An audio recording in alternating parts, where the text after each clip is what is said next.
ఇంతకు ముందు వీడియోలో మనము ఎంజైమ్లకు సంబంధించి కొన్ని విషయాలు తెలుసుకున్నాము. అసలు ఎంజైమ్లు అంటే ఏమిటి, రాసాయనిక చర్యలను ఎంజైమ్లు ఏ విధంగా వేగవంతం చేస్తాయి, ఎంజైమ్ల చర్య యాంత్రికాన్ని తెలుసుకోవడం జరిగింది.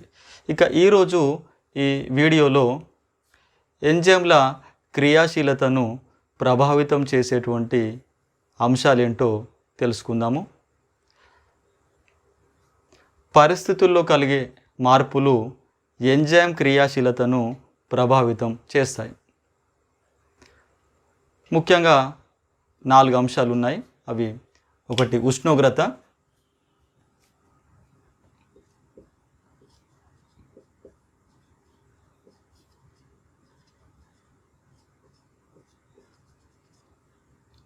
2 pH, 3 అధస్థ పదార్థం గాఢత,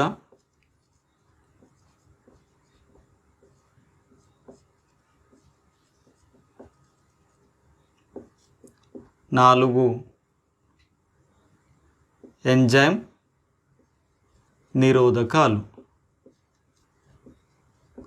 ఉష్ణోగ్రత, pH, అధస్థ పదార్థం గాఢత మరియు నిరోధకాలు. మొదట ఉష్ణోగ్రత. ఎంజైమ్లు ఉష్ణోగ్రత పరిమిత అవధుల్లో క్రియావంతంగా ఉంటాయి లేదా పనిచేస్తాయి.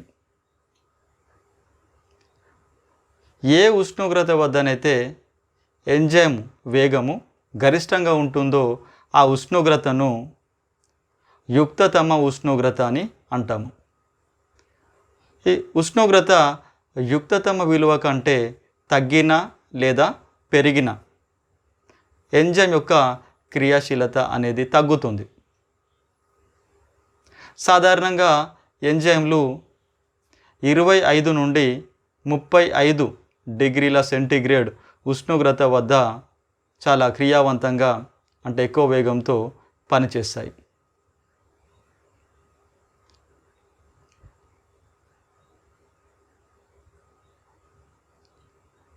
అతి తక్కువ ఉష్ణోగ్రతల వద్ద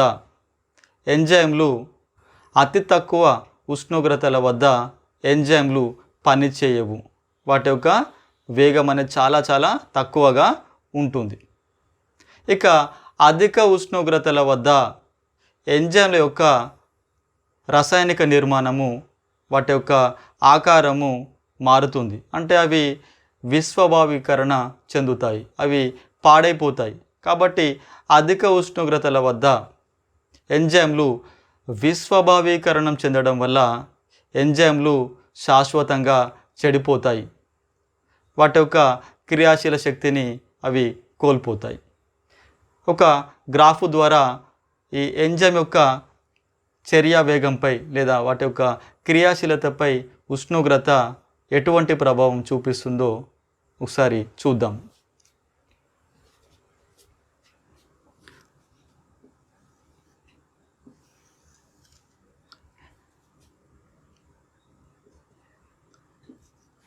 చర్య వేగము,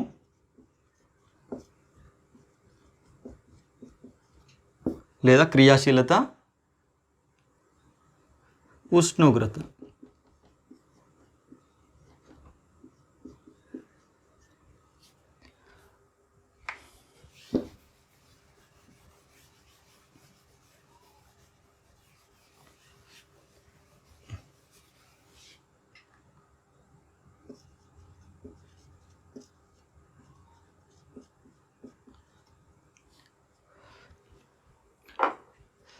x అక్షంపై ఉష్ణోగ్రత, y అక్షంపై చర్య వేగాన్ని తీసుకొని గీసినటువంటి graph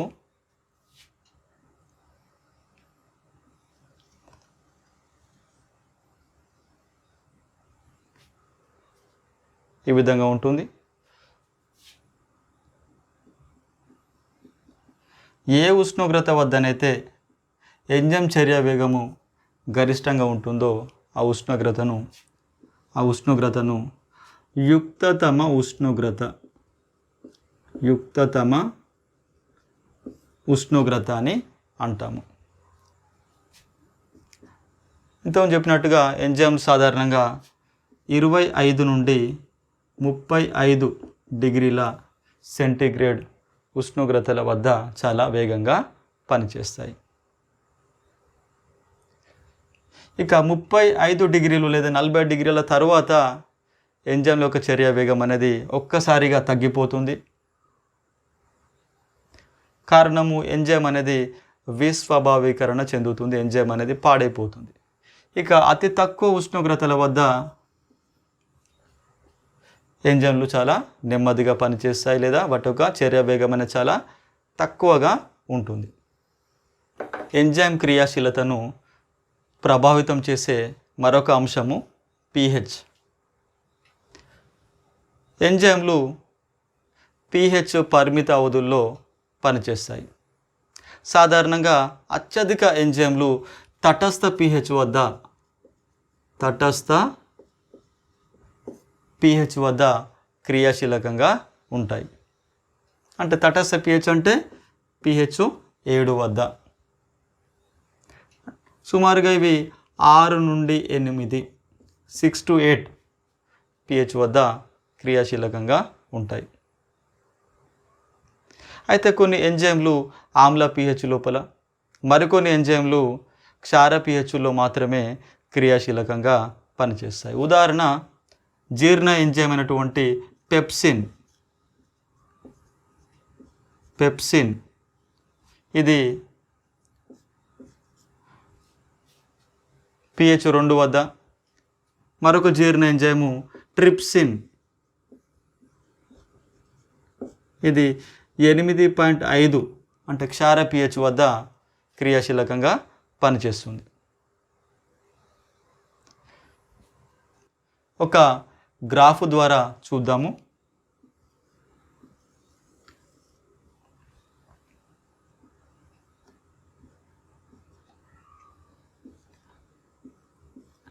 x అక్షంపై pH, y అక్షంపై enzyme యొక్క క్రియాశీలత లేదా చర్య వేగాన్ని తీసుకొని గీసినటువంటి ఈ గ్రాఫ్. అత్యధిక ఎంజైమ్ల యొక్క క్రియాశీలత అనేది తటస్థ pH వద్ద ఎక్కువగా ఉంటుంది. తటస్థ pH అంటే pH 7. ఇక పెప్సిన్, ట్రిప్సిన్ ఇవి చూద్దాం ఒకసారి.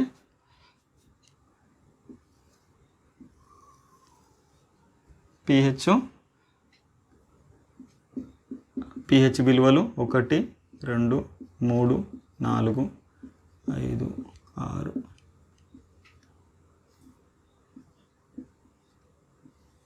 11, 12, 14.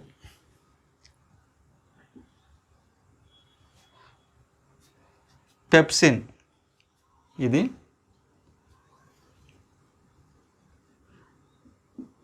pH 2 వద్ద క్రియాశీలకంగా ఉంటుంది.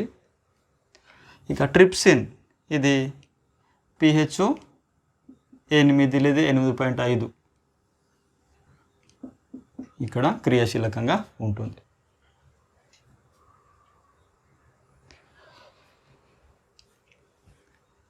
ఈ విధంగా ఎంజైమ్లు ఉష్ణోగ్రత మరియు pHల పరిమిత అవధుల్లో మాత్రమే పనిచేస్తాయనే విషయం మనకు అర్థమవుతుంది. అయితే ఈ ఉష్ణోగ్రత మరియు pHలు ఎంజైమ్ యొక్క తృతీయ నిర్మాణాన్ని మార్చడం ద్వారా ఇవి ఎంజైమ్ యొక్క క్రియాశీలతను ప్రభావితము చేస్తాయి. ఇక ఎంజైమ్ క్రియాశీలతను ప్రభావితం చేసేటువంటి మరొక అంశము అధస్థ పదార్థ గాఢత.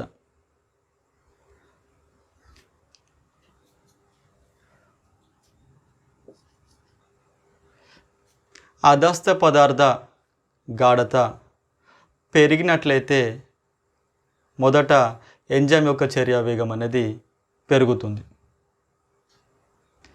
అదస్య పదార్థ గాఢత పెంచుతూ పోతే ఎంజైమ్ యొక్క క్రియాశీలత, ఎంజైమ్ యొక్క చర్యా వేగం అనేది క్రమంగా పెరుగుతుంది. అయితే ఈ అదస్య పదార్థ గాఢత పెంచుతూ పోతున్నప్పుడు ఎంజైమ్ చర్యా వేగము పెరుగుతూ పోతుంది, ఒక గరిష్ట వేగాన్ని చేరుతుంది.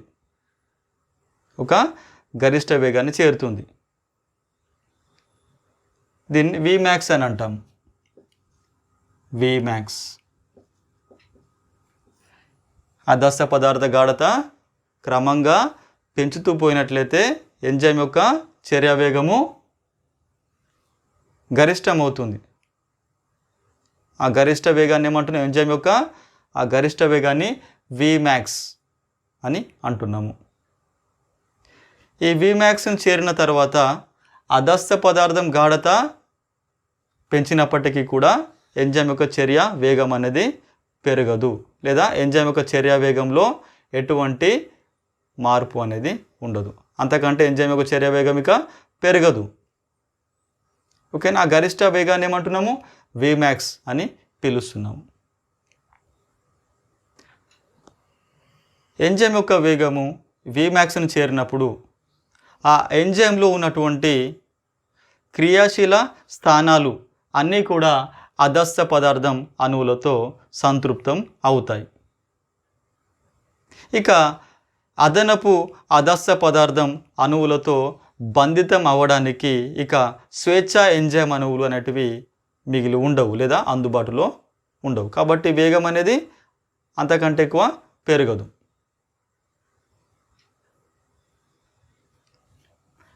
అయితే ఏ అదస్య పదార్థ గాఢత వద్ద ఎంజైమ్ యొక్క చర్యా వేగము ఆ ఎంజైమ్ యొక్క గరిష్ట చర్యా వేగంలో సగం ఉంటుందో ఆ అదస్య పదార్థ గాఢతను మైఖేలిస్ మెంటన్ స్థిరాంకము, మైఖేలిస్ కాన్స్టెంట్ అని అంటాము. ఈ మైఖేలిస్ కాన్స్టెంట్ అనేది దీన్ని తెలియజేస్తుంది? అదస్య పదార్థ గాఢతను తెలియజేస్తుంది. ఏ అదస్య పదార్థ గాఢత వద్దనైతే ఎంజైము చర్యా వేగము దాని గరిష్ట వేగంలో సగం ఉంటుందో, ఏ అదస్య పదార్థ గాఢత వద్దనైతే ఎంజైమ్ యొక్క చర్యా వేగము దాని గరిష్ట వేగంలో సగం ఉంటుందో ఆ అదస్య పదార్థ గాఢతను ఏమంటున్నాము? KM, Michaelis constant, Michaelis Menten స్థిరాంకం అని అంటున్నాము. ఈ కేఎం లేదా మైఖేలిస్ మెంటన్ స్థిరాంకానికి మరియు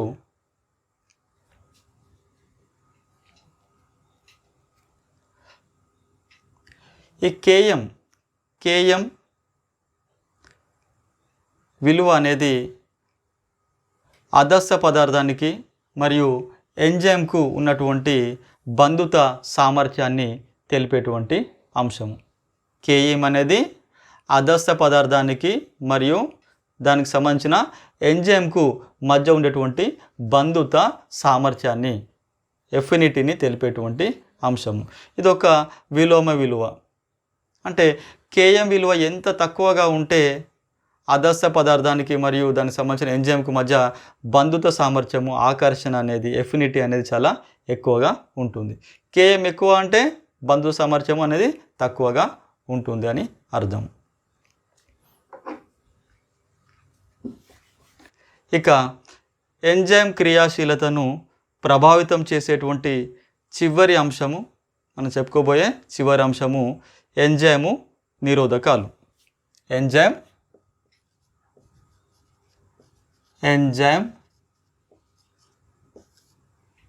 నిరోధకాలు కొన్ని విశిష్ట రసాయన పదార్థాలు ఎంజైమ్తో బంధితం అవ్వడం వల్ల ఎంజైమ్ క్రియాశీలత తగ్గుతుంది. ఈ విధంగా కొన్ని విశిష్ట రసాయన పదార్థాలు ఎంజైమ్తో బంధితమై ఎంజైమ్ క్రియాశీలతను తగ్గిస్తాయి. ఈ దృగ్విషయాన్ని ఏమంటాము? ఎంజైము నిరోధకత అని అంటాము. ఈ రాసాయనిక పదార్థాలు ఏవైతే ఉన్నాయో ఆ రాసాయనిక పదార్థాలను ఎంజైమ్ నిరోధకాలు అని అంటాము. ఈ ఎంజైమ్ నిరోధకాలు ముఖ్యంగా 3 రకాలుగా ఉంటాయి. ఎంజైమ్ నిరోధకాలు 3 రకాలు. ఒకటి పోటీ పడే ఎంజైమ్ నిరోధకాలు. 2 పోటీ పడని ఎంజైమ్ నిరోధకాలు. 3 ఫీడ్బ్యాక్ నిరోధకాలు. పోటీ పడే ఎంజైమ్ నిరోధకాలు, పోటీ పడని ఎంజైమ్ నిరోధకాలు, ఫీడ్బ్యాక్ నిరోధకాలు. మొదట పోటీ పడేటువంటి ఎంజైము నిరోధకాలు.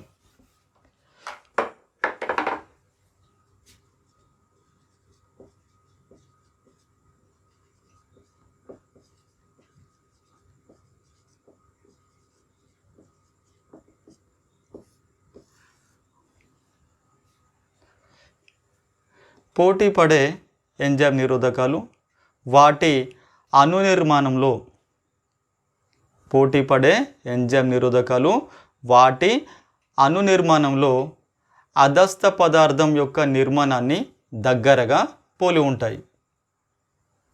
పోటీ పడే ఎంజైమ్ నిరోధకాలు వాటి అణు నిర్మాణంలో అదస్థ పదార్థం అణువులతో దగ్గరగా పోలి ఉంటాయి.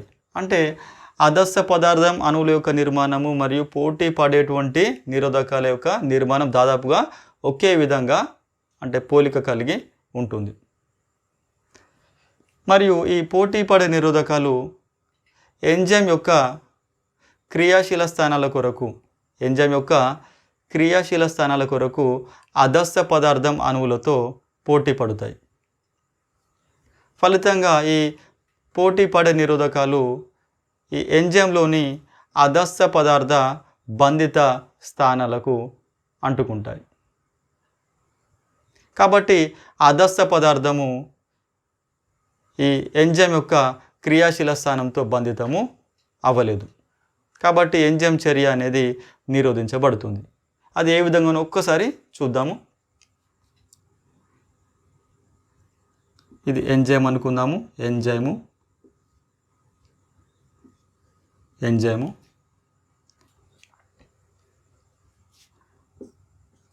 అదస్థ పదార్థము,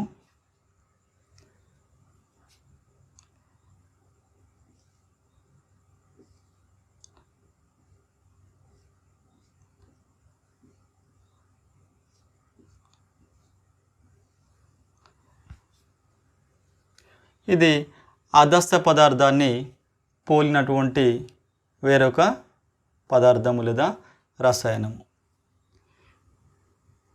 ఇది ఎంజైమ్ యొక్క క్రియాశీల ప్రదేశము లేదా యాక్టివ్ సైట్.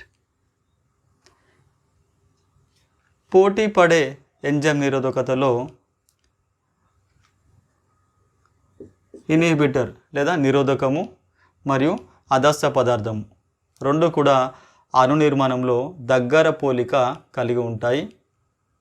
మరియు ఈ నిరోధకము ఎంజైమ్లోని క్రియాశీల స్థానం లేదా అదస్థ పదార్థము బంధితమైనటువంటి స్థానం కొరకు ఈ అదస్థ పదార్థంతో పోటీ పడతాయి.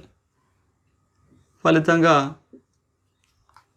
నిరోధకము ఎంజైమ్ యొక్క క్రియాశీల స్థానం వద్ద బంధితమవుతుంది. కాబట్టి ఎంజైము నిరోధక సంక్లిష్టము ఏర్పడుతుంది.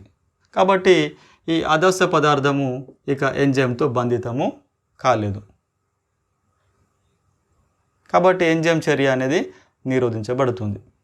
అయితే ఈ అదస్థ పదార్థం యొక్క గాఢత పెంచినట్లయితే, అదస్థ పదార్థ గాఢత పెరిగినట్లయితే అప్పుడు అదస్థ పదార్థం అణువులు ఎంజైమ్ యొక్క క్రియాశీల స్థానం వద్ద బంధించడం జరుగుతుంది. కాబట్టి ఈ నిరోధకము ఈ ఎంజైమ్ యొక్క క్రియాశీల స్థానం వద్ద బంధితం అవ్వలేదు.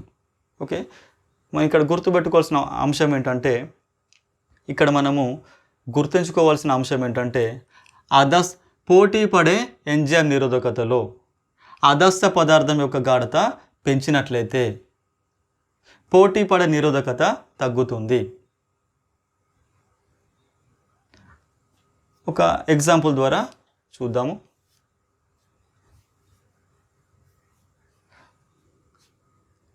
సక్సినిక్ డీహైడ్రోజినేజ్ ఈ ఎంజైము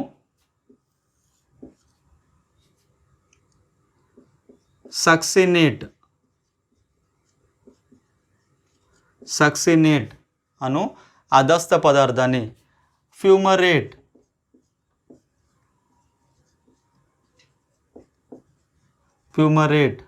అను ఉత్పాదితంగా మారుస్తుంది. సక్సినిక్ డీహైడ్రోజినేజ్ ఏం చేస్తుంది? సక్సినేట్ను ఫ్యూమరేట్గా మారుస్తుంది. ఇది శ్వాసక్రియ లోపల జరిగేటువంటి ఒక రసాయనిక చర్య. అయితే నిర్మాణంలో ఈ సక్సినేట్ను పోలినటువంటి మరొక అణువు మెలోనేట్.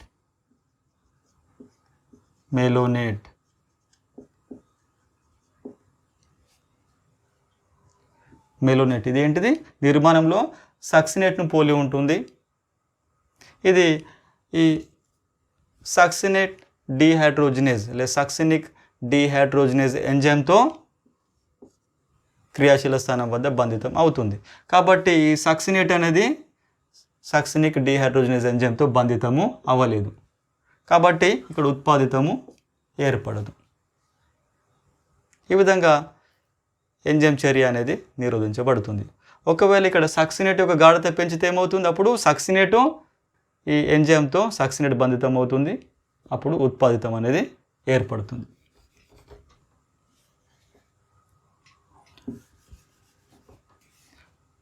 ఇక రెండో రకం నిరోధకాలు పోటీ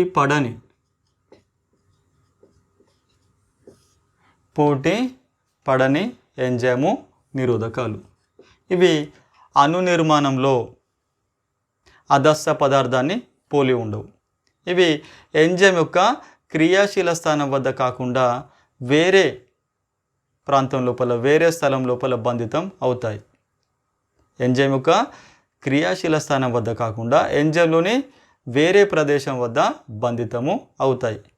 ఫలితంగా ఎంజైమ్ యొక్క గోళాభ నిర్మాణంలో, ఎంజైమ్ యొక్క ఆకారంలో మార్పు అనేది వస్తుంది. క్రియాశీల స్థానం యొక్క ఆకారంలో మార్పు వస్తుంది. కాబట్టి అదస్త పదార్థం ఎంజైమ్తో బంధితము అవ్వలేదు. కాబట్టి ఎంజైమ్ చర్య నిరోధించబడుతుంది. సాధారణంగా కాపర్, మెర్కురీ, సిల్వర్ వంటి లోహ అయాన్లు, కాపర్, మెర్కురీ, సిల్వర్ వంటి లోహ అయాన్లు పోటీ పడని ఎంజైమ్ నిరోధకాలుగా ఉంటాయి. ఈ పోటీ పడని ఎంజైమ్ నిరోధకాలు ఎంజైమ్ యొక్క క్రియాశీల స్థానం వద్ద కాకుండా వేరే ప్రాంతం వద్ద, వేరే ప్రదేశం వద్ద బంధితం అవుతాయి. ఒకసారి చూద్దాము. ఎంజైము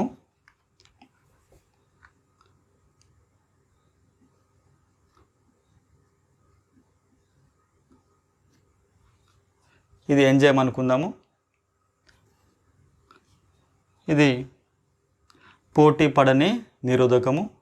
ఇది క్రియాశీల స్థానం వద్ద కాకుండా ఎంజైమ్లోని వేరే ప్రదేశం వద్ద బంధితం అవుతుంది. ఇది ఇక్కడ బంధితం అవుతుంది.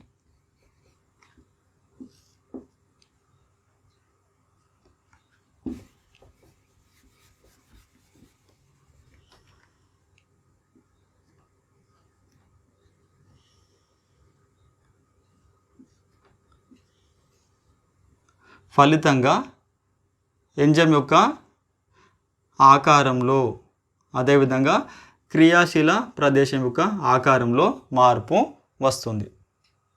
ఫలితంగా ఆదర్శ పదార్థం ఇక్కడ క్రియాశీల స్థానం వద్ద బంధితము అవ్వలేదు. కాబట్టి ఎంజైమ్ చర్య అనేది నిరోధించబడుతుంది.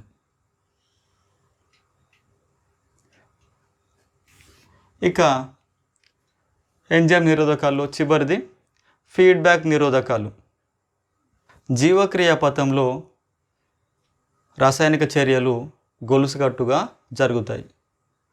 వరుసగా గొలుసులాగా జరిగేటువంటి ఒక జీవక్రియా పథంలో ఏర్పడేటువంటి అంత్య ఉత్పన్నము ఆ జీవక్రియలోని హోమియోస్టాటిక్ నియంత్రణ అంటే దాన్ని బ్యాలెన్స్ చేసుకున్నటువంటి క్రమం లోపల ఆ జీవక్రియా పథంలో పాల్గొన్నటువంటి మొదటి ఎంజైమ్ను లేదా ఏదైనా ఒక ఎంజైమ్ను నిరోధిస్తాయి. దీనినే ఫీడ్బ్యాక్ నిరోధకత అని అంటాము. వరుసగా గొలుసులాగా జరిగేటువంటి ఎంజైమ్ ఉత్ప్రేరిత చర్యల అంత్య ఉత్పన్నము హోమియోస్టాటిక్ నియంత్రణలో భాగంగా మొదటి చర్యలోని ఎంజైమ్ను నియంత్రించడాన్ని ఫీడ్బ్యాక్ నిరోధకత అని అంటాము. ఒక ఎగ్జాంపుల్ చూద్దాము. ఆదర్శ పదార్థము ఏ దీనిపై పనిచేసేటువంటి ఎంజైము E1 అనుకుందాం. ఇది బి అనే ఒక ఉత్పాదితంగా మారుతుంది. తర్వాత బి అనేటువంటి ఈ ఉత్పాదితము మరొక ఎంజైమ్ చే అది సిగా మార్చబడుతుంది. సి అనేది మరొక ఎంజైమ్ చే డిగా మార్చబడుతుంది అనుకుందాం. ఇక డి అనేది చివరగా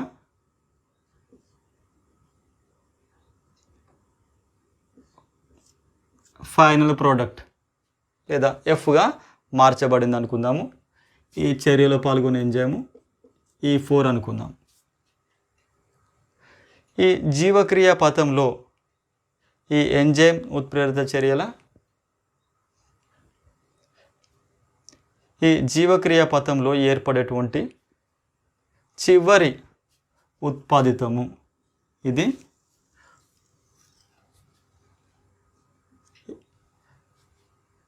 మొదటి చర్యలోని ఎంజైమ్తో బంధితం అవుతుంది. ఫలితంగా ఈ ఎంజైమ్ చర్య అనేది తగ్గించబడుతుంది. కాబట్టి బి ఏర్పడదు. కాబట్టి సి డి చివరగా ఈ ఫైనల్ ప్రోడక్ట్ అంటే ఈ చివరి ఉత్పాదం కూడా ఏర్పడదు. ఈ విధంగా ఈ జీవక్రియ పథం లోపల చివరగా ఏర్పడేటువంటి ఉత్పాదితము అనేది మొదటి చర్యలోని ఎంజైమ్ను లేదా ఏదైనా ఒక ఎంజైమ్ను నిరోధిస్తుంది, దాని ఒక చర్యను నియంత్రిస్తుంది. ఫలితంగా ఆ జీవక్రియ పథం అనేది నియంత్రించబడుతుంది. దీనిని ఫీడ్బ్యాక్ నిరోధకత. ఎంజైమ్ల క్రియాశీలతను ఉష్ణోగ్రత, pH, అదస్థ పదార్థ గాఢత మరియు ఎంజైమ్ నిరోధకాలు అనే ఈ అంశాలు నియంత్రిస్తాయి. ఎంజైమ్లు ఉష్ణోగ్రత మరియు pHల పరిమిత అవధుల్లో పనిచేస్తాయి. అధిక ఉష్ణోగ్రతల వద్ద ఎంజైమ్లు పాడైపోతాయి లేదా విస్వభావీకరణ చెందుతాయి. అదస్థ పదార్థం గాఢత పెరిగితే ఎంజైమ్ యొక్క క్రియాశీలత పెరుగుతుంది. ఎంజైమ్ చర్య వేగము గరిష్ట వేగానికి చేరుతుంది. దీనిని Vmax అని అంటున్నాము. ఎంజైమ్ చర్య వేగం దాని గరిష్ట వేగంలో సగం ఉన్నప్పుడు ఉండేటువంటి అదస్థ పదార్థ గాఢతను Km మైకేలిస్ మెంటన్ స్థిరాంకం అని అంటాము. ఈ ఎంజైమ్ క్రియాశీలతను కొన్ని రసాయనాలు నిరోధిస్తాయి. వీటిని ఎంజైమ్ నిరోధకాలు అని అంటాము. ఈ ఎంజైమ్ నిరోధకాలు 3 రకాలు. పోటీ పడే ఎంజైమ్ నిరోధకాలు, ఇవి అణు నిర్మాణంలో అదస్థ పదార్థంతో దగ్గరగా పోలి ఉంటాయి. ఎంజైమ్లోని క్రియాశీల స్థానం వద్ద బంధితమవుతాయి. ఈ విధంగా ఎంజైమ్ చర్య నిరోధించబడుతుంది. ఇక రెండో రకం నిరోధకాలు పోటీ పడని ఎంజైమ్ నిరోధకాలు. ఇవి ఎంజైమ్ యొక్క పోటీ పడని ఎంజైమ్ నిరోధకాలు. ఇవి నిర్మాణంలో అదస్త పదార్థాన్ని పోలి ఉండవు. ఇవి ఎంజైమ్లోని క్రియాశీల స్థానం వద్ద కాకుండా వేరే ప్రాంతం వద్ద వేరే ప్రదేశంలో బంధితమై ఎంజైమ్ యొక్క ఆకారాన్ని మరియు క్రియాశీల ప్రదేశం యొక్క ఆకారాన్ని మారుస్తాయి. కాబట్టి ఎంజైమ్ అనేది క్రియాశీలతను కోల్పోతుంది. వరుసగా గొలుసులాగా జరిగే ఎంజైమ్ ఉత్ప్రేరిత చర్యల వరుసగా గొలుసులాగా జరిగే ఎంజైమ్ ఉత్ప్రేరిత చర్యల అంత్య ఉత్పన్నము జీవక్రియలోని హోమియోస్టాటిక్ నియంత్రణలో భాగంగా మొదటి చర్యలోని ఎంజైమ్ను నిరోధిస్తుంది. దీన్ని ఫీడ్బ్యాక్ నిరోధకత అని అంటాము. ఈ విధంగా మనము ఈ వీడియో లోపల ఎంజైమ్ల క్రియాశీలతను ప్రభావితం చేసేటువంటి అంశాల గురించి తెలుసుకోవడం జరిగింది. Okay, thank you.